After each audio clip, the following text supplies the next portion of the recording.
Hi friends, welcome to Satya online classes. So మనం AP bifurcation యాక్ట్లో third chapter అనేటువంటిది ఉద్యోగుల విభజన, పునఃస్థాపన, స్థానికత సమస్యలు అనేటువంటి దాని గురించి ఈరోజు క్లాస్లో మనం డిస్కస్ చేద్దాము. సో మనకు రాజ్యాంగబద్ధమైనటువంటి ఉత్తర్వులు ఉన్నాయి, మనందరికీ తెలిసిందే. సో ఉమ్మడి ఆంధ్రప్రదేశ్ రాష్ట్రంలో ప్రత్యేక తెలంగాణ రాష్ట్ర ఏర్పాటు అనేటువంటి ఒక మూమెంట్ రావడానికి ప్రధాన కారణము ఈ ఉద్యోగుల సమస్య. సో ఈ ఉద్యోగుల సమస్య పరిష్కారం కోసం ఉమ్మడి రాష్ట్రంలోనే రాష్ట్రపతి ఉత్తర్వుల ద్వారా మనకు 1975 రాష్ట్రపతి ఆర్డర్స్ అంటారు. దాని ద్వారా మనకు ఉద్యోగుల యొక్క నియామకాలకు ఒక రూల్స్ అనేటువంటివి తీసుకురావడం జరిగింది. ఇది రాజ్యాంగబద్ధంగా తీసుకొచ్చారు.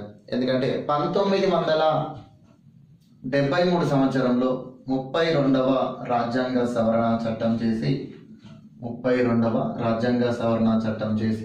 371(1)D అనేటువంటి ఆర్టికల్ను రాజ్యాంగంలో పొందపరిచారు. దీనితో పాటు 371(1)E అనేటువంటి ఆర్టికల్ కూడా రాజ్యాంగంలో ఉంది. సో అది మనకు విద్యా సంస్థలకు సంబంధించినటువంటిది.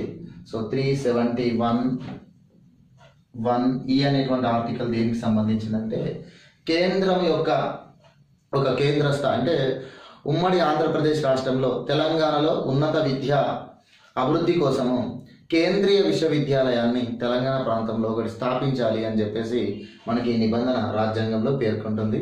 సో అదే మనకి ఇప్పుడు హైదరాబాద్ సెంట్రల్ యూనివర్సిటీ అని చెప్పేసి హైదరాబాద్లో ఏర్పాటు చేశారు.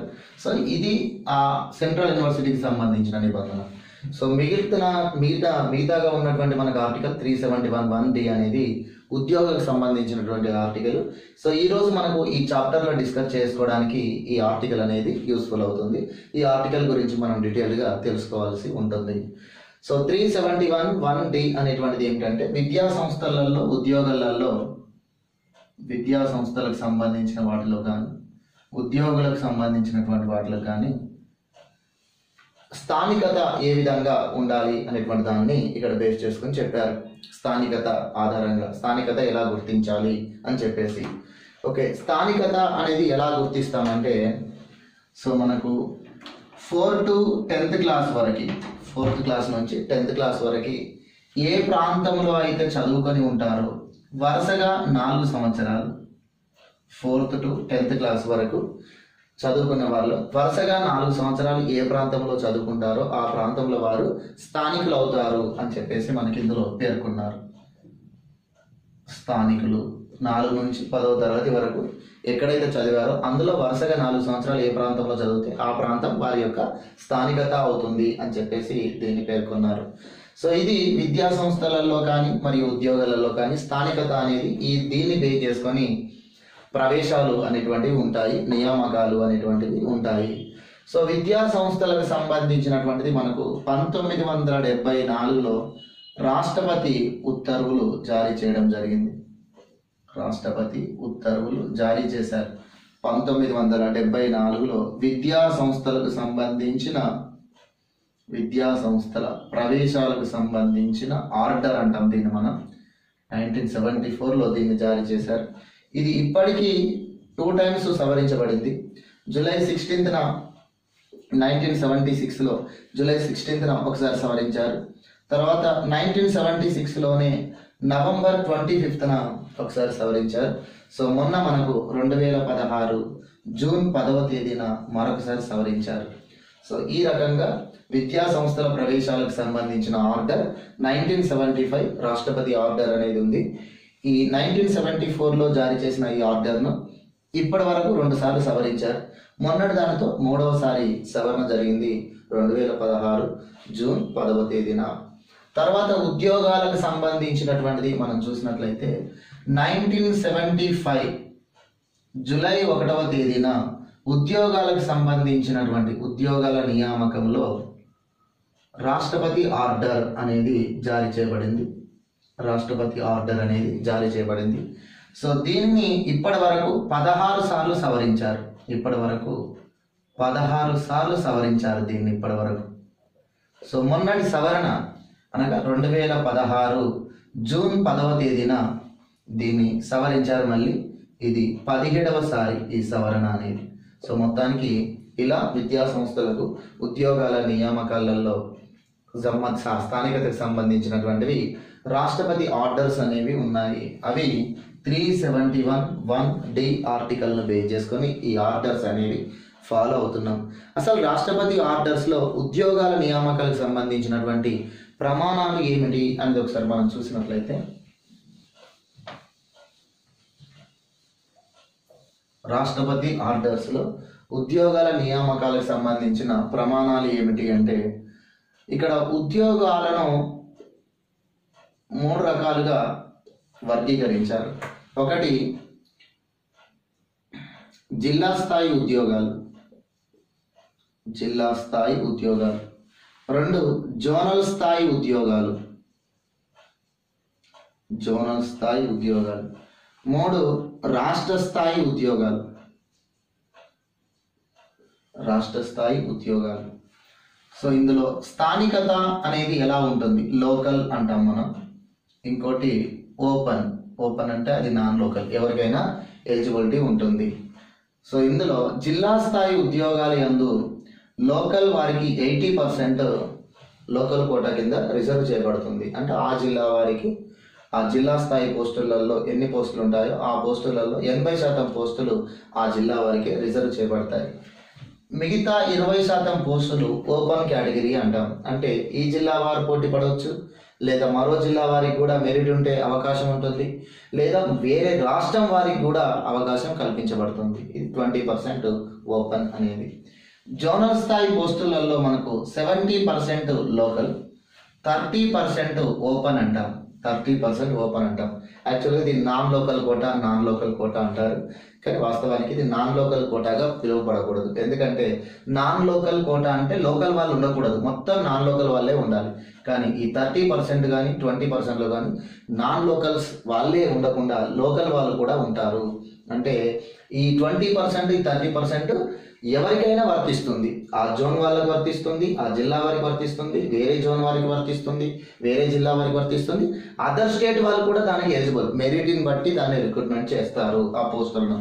రాష్ట్ర స్థాయి పోస్టులలో 60% లోకల్, 40% ఓపెన్ కోటా అంటాం. 40% ఓపెన్ కోటా. ఇది 371(1)D ఆర్టికల్ ప్రకారం రాష్ట్రపతి 1975లో జారీ చేసిన ఆర్డర్స్ ఇవి. 371(1)Dలో ఈ నిబంధన లేదు, ఇవి లేవు. జోనల్ స్థాయి పోస్టులు, జిల్లా స్థాయి పోస్టులు, రాష్ట్ర స్థాయి పోస్టులుగా వర్గీకరణ ఉండదు. జస్ట్ ఏమని ఉంటుందంటే 371(1)Dలో ఏమని ఉంటుందంటే, ఉమ్మడి ఆంధ్రప్రదేశ్ రాష్ట్రం, అంటే ఆంధ్రప్రదేశ్ అనే పదమే ఉంటుంది అక్కడ. ఆంధ్రప్రదేశ్ రాష్ట్రంలో తెలంగాణ ప్రాంతమునందు ఉద్యోగాల యందు ఆ ప్రాంతం వారికే అవకాశాలు దక్కే విధంగా రాష్ట్రపతికి ప్రత్యేక అధికారాలు ఉంటాయి అని అన్నారు. అంటే ఇక్కడ ఆంధ్రప్రదేశ్ రాష్ట్రంలో తెలంగాణ ప్రాంతం అనేది, తెలంగాణ ప్రాంతానికి చెందిన స్థానికులు రాష్ట్రంలో ఉద్యోగాలు పొందడంలో వెనుకబడి ఉన్నారు కాబట్టి ప్రత్యేక తెలంగాణ రాష్ట్ర ఏర్పాటు కోసం ఉద్యమం జరిగింది. సో ప్రత్యేక తెలంగాణ రాష్ట్రం ఏర్పాటు చేయడం సాధ్యం కాదు అని చెప్తూ రాజ్యాంగ సవరణ చేసి ఈ ఆర్టికల్ తీసుకొచ్చారు. ఈ ఆర్టికల్లో ఆంధ్రప్రదేశ్ రాష్ట్రంలో ఉద్యోగ నియామకాల యందు స్థానికులకు ప్రాధాన్యత కల్పించడం కోసం రాష్ట్రపతికి ప్రత్యేక అధికారాలు ఉంటాయి అని చెప్పారు. రాష్ట్రపతికి ఇవ్వబడిన ప్రత్యేక అధికారాలు ఈ ఆర్టికల్ ద్వారా 1975 జూలై 1న రాష్ట్రపతి ఆర్డర్స్ పాస్ చేశాడు. ఆ ఆర్డర్సే ఇవి. అంటే స్థానికులకు ఉద్యోగాలు పొందడంలో అవకాశం కల్పించడం కోసం ఉద్యోగాలను 3 రకాలుగా వర్గీకరించారు. జిల్లా స్థాయి ఉద్యోగాలు, జోనల్ స్థాయి ఉద్యోగాలు, రాష్ట్ర స్థాయి ఉద్యోగాలు అని వర్గీకరించి స్థానికులకు ఈ ప్రయారిటీని ఇవ్వడం జరిగింది. ఇక మొత్తం ఎన్ని జోన్స్గా వర్గీకరించారు? మరి ఆంధ్రప్రదేశ్ రాష్ట్రం 23 జిల్లాలతో ఉన్నటువంటి ఉమ్మడి ఆంధ్రప్రదేశ్ రాష్ట్రాన్ని మొత్తం ఎన్ని జోన్లుగా డివైడ్ చేశారు ఉద్యోగాల నియామకాల కోసం అంటే 6 జోన్స్గా డివైడ్ చేయడం జరిగింది. ఉమ్మడి ఆంధ్రప్రదేశ్ రాష్ట్రమును మొత్తం 6 జోన్స్గా డివైడ్ చేశారు. ఇందులో ఫస్ట్ జోన్ వచ్చేసి మనకు ఉత్తరాంధ్ర జిల్లాలు అంటాం మనం. శ్రీకాకుళము, విజయనగరము, విశాఖపట్నము. శ్రీకాకుళం, విజయనగరం, విశాఖపట్నం అనేది 1వ జోన్గా ఉంటుంది. నెక్స్ట్ సెకండ్ జోన్ అనేటువంటిది ఈస్ట్ గోదావరి, వెస్ట్ గోదావరి మరియు కృష్ణా డిస్టిక్. ఇది సెకండ్ జోన్ ప్రాంతంగా ఉంటుంది. థర్డ్ జోన్ వచ్చేసి నెల్లూరు, గుంటూరు, ప్రకాశం ఈ జిల్లాలను థర్డ్ జోన్గా గుర్తించారు.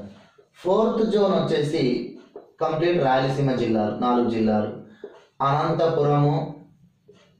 అనంతపురము, కడప, చిత్తూరు, కర్నూలు ఇవి. ఇక ఫిఫ్త్ జోన్ వచ్చేసి తెలంగాణకు సంబంధించింది. ఫిఫ్త్ జోన్, సిక్స్త్ జోన్ అనేది తెలంగాణకు సంబంధించినటువంటి ప్రాంతాలు. ఇందులో ఫిఫ్త్ జోన్లో ఆదిలాబాద్, తర్వాత కరీంనగర్, తర్వాత వరంగల్, ఖమ్మం. ఈ 4 జిల్లాలను ఫిఫ్త్ జోన్గా తీసుకున్నాం. సిక్స్త్ జోన్ వచ్చేసి మనకు నల్గొండ, మహబూబ్ నగర్, రంగారెడ్డి, మెదకు, తర్వాత నిజామాబాద్ అని చెప్పేసి ఉంది. ఇక హైదరాబాద్ అనేది కూడా సిక్స్త్ జోన్లోనే రావాలి, కానీ దీన్ని మల్టీ జోన్గా తీసుకుంటారు. క్యాపిటల్ కాబట్టి అందరికి అవకాశం ఉండే విధంగా దీన్ని మల్టీ జోన్గా తీసుకున్నారు. తర్వాత తెలంగాణ మూవ్మెంట్ కాలంలో హైదరాబాద్లో ఉన్నటువంటి కొన్ని ఉద్యోగాలు కూడా సిక్స్త్ జోన్లో భాగంగా రిక్రూట్మెంట్ చేసే విధంగా వాళ్ళు ఉద్యమం తీసుకొచ్చారు. సో మొత్తానికి అయితే ఈ రకంగా 6 జోన్లు అనేటువంటివి మనకు ఈ రాష్ట్రపతి ఆర్డర్స్ ద్వారా రావడం జరిగింది.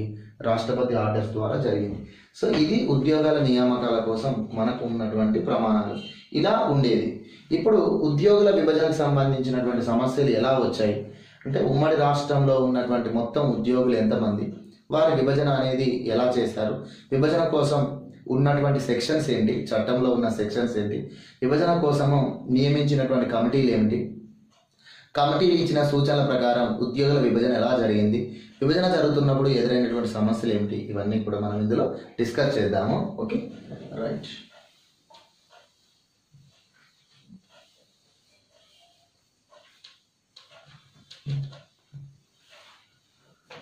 సో మనకు విభజన చట్టంలో ఉద్యోగులకు సంబంధించినటువంటి అంశాలు అనేటువంటివి మనకు 76 నుంచి 83 వరకు సెక్షన్స్ ఉన్నాయి. 76 నుంచి 83 వరకు ఉన్నటువంటి సెక్షన్స్ ఉద్యోగాలకు సంబంధించినటువంటి లేదా ఉద్యోగులకు సంబంధించినటువంటి అంశాలు.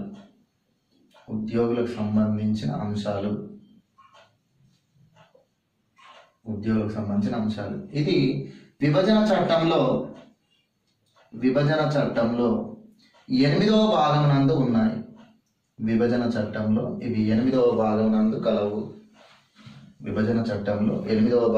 కలవు. ఓకేనా? సో ఇక్కడ ఉన్నటువంటి ఈ సెక్షన్స్ ఏం చెప్తున్నాయి అని చెప్పేసి మనం చూసినట్లయితే, ఈ సెక్షన్స్ ఏం చెప్తున్నాయి అనేటువంటి చూస్తే, ఒకటి 76వ సెక్షన్ అఖిల భారత సర్వీసుల గురించి పేర్కొంటుంది. అఖిల భారత సర్వీసులకు సంబంధించినటువంటిది పేర్కొనడం జరుగుతుంది. సో ఇక్కడ అఖిల భారత సర్వీసులు అని అంటే ఐఏఎస్, ఐపీఎస్, ఐఎఫ్ఎస్ అని చెప్పేసి అంటాం. సో అఖిల భారత సర్వీసుల చట్టం అనేది అఖిల భారత సర్వీసుల చట్టం 1951. సో అఖిల భారత సర్వీసుల చట్టం 1951కి భంగం కలగకుండా, అఖిల భారత సర్వీసుల చట్టం 1951కి భంగం కలగకుండా వీరి యొక్క విభజన అనేది పూర్తి చేయాలి అని ఈ సెక్షన్ పేర్కొంటుంది. ఇందులో మళ్ళీ ఈ ఐఏఎస్, ఐపీఎస్, ఐఎఫ్ఎస్ సంబంధించిన సర్వీసులకు సంబంధించినటువంటి కొన్ని ఆర్డర్స్ కూడా ఉన్నాయి. వాటిని కూడా మనకి ఈ సెక్షన్లో ప్రస్తావించారు.